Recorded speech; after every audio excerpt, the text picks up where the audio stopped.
Hi friends, வணக்கம். நான் உங்கள் கேரளா தமிழச்சி. இன்றைக்கி ஒரு ஹெல்த்தியான ஈவினிங் ஸ்நாக்ஸ் ரெசிபி தான் பார்க்க போகிறோம். கருப்பட்டி குழிப்பணியாரம் ரொம்ப டேஸ்டியாக இருக்கும். அதே மாதிரி ரொம்ப ஹெல்த்தியானது கூட. டீ டைமுக்கு ஒரு சூப்பரான ஸ்நாக்ஸ் இது.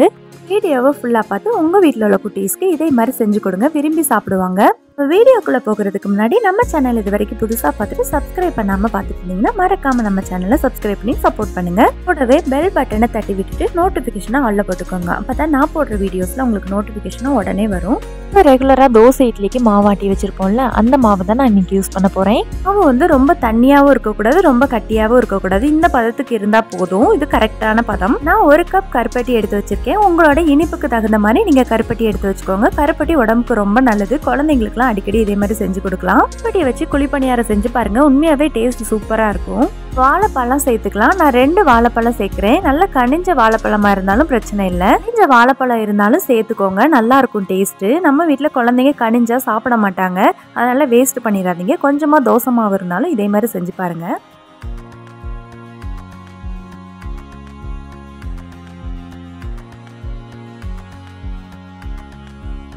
இது கூட 2 முட்டை சேர்த்துக்கலாம். நான் 2 காடை முட்டை சேர்க்கிறேன். நீங்க நார்மலா கோழி முட்டை கூட சேர்த்துக்கலாம். முட்டை சேர்க்கறது பிடிக்காம இருந்துச்சுன்னா முட்டை சேர்க்கறத ஸ்கிப் பண்ணிக்கலாம். காடை முட்டை சேர்க்கறது உடம்புக்கு ரொம்ப நல்லது. குழந்தைங்க எல்லாம் சாப்பிட்றதா இருந்தா காடை முட்டை சேர்த்து கொடுங்க, விரும்பி சாப்பிடுவாங்க. கொஞ்சமா 2 ஸ்பூன் அளவு ரவை சேர்த்துக்கலாம். நல்லா கிறிஸ்பியா இருக்கும். நல்லா ஈவனா மிக்ஸ் பண்ணிக்கலாம். அப்பதான் நம்ம சேர்த்திருக்க கருப்பட்டி நல்லா கரையும். நீங்களும் இதே மாதிரி உங்க வீட்டுல ட்ரை பண்ணி பாருங்க, உண்மையாவே ரொம்ப பிடிக்கும் எல்லாருக்கும்.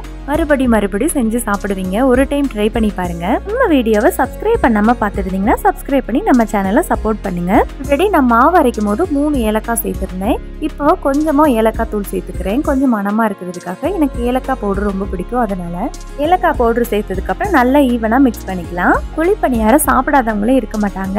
யாருக்கெல்லாம் குழிப்பணியாரம் ரொம்ப ஃபேவரட்னு மறக்காம கமெண்ட் பண்ணுங்க. நல்லா மிக்ஸ் பண்ணதுக்கு அப்புறம் பணியாரம் செய்ய ஆரம்பிக்கலாம். பணியாரக்கல்ல ஹீட் பண்ணிக்கலாம். பணியாரக்கல் நல்லா ஹீட் ஆனதுக்கு அப்புறம் தேவையான அளவு ஆயில் சேர்த்துக்கலாம். நான் தேங்காய் எண்ணெய் யூஸ் பண்றேன். தேங்காய் எண்ணெய் இல்லாட்டி நெய் சேர்த்துக்கோங்க, அப்ப நல்லா இருக்கும் டேஸ்ட். எப்பயும் குழிப்பணியாரம் செய்யும் போது கேஸை மீடியமாவே வச்சுக்கணும், இல்லாட்டி ஒரு சைடு வேகும், உள்ள சைடு வேகாது. நம்ம மிக்ஸ் பண்ணி வச்சிருக்க மாவை ஒரு டம்ளர்ல சேர்த்துக்கலாம். டம்ளர்னா ஈஸியா இருக்கும். மாதிரி ஒரு கிளாஸ்ல மாவை சேர்த்துக்கோங்க, அப்ப ரொம்ப ஈஸியா இருக்கும். பணியாரக்கல்ல எப்பயுமே மாவு சேர்க்கும் போது ஃபுல்லா சேர்க்க கூடாது, முக்கால் பகுதி தான் சேர்க்கணும். அப்பதான் ஒரே மாதிரி ஒரே ஷேப்ல வேகும், பணியாரம் ஒரே ஷேப்லயும் கிடைக்கும். இந்த வீடியோ பிடிச்சிருந்துச்சுன்னா லைக் பட்டனே தட்டி விட்டுக்கோங்க. பணியார மாவு சேர்த்ததுக்கு அப்புறம் உடனே திருப்பி போடக்கூடாது, அப்போ ஒரே ஷேப்ல கிடைக்காது. ஓரளவுக்கு கோல்டன் ப்ரௌன் ஆனதுக்கு அப்புறம் திருப்பி போடணும்.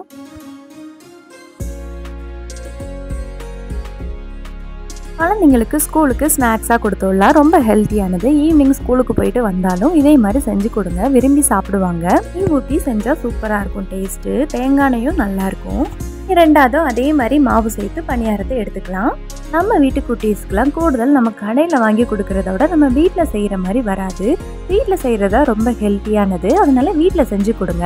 நீங்களும் இதே மாதிரி ட்ரை பண்ணி பார்த்துட்டு எப்படி இருந்துச்சுன்னு மறக்காமல் கமெண்ட் பண்ணிடுங்க. அவ்வளோதான், நம்மளோட டேஸ்டியான ஹெல்த்தியான கருப்பட்டி பணியாரம் ரெடி ஆயிடுச்சு. இனி சாப்பிட்லாம்.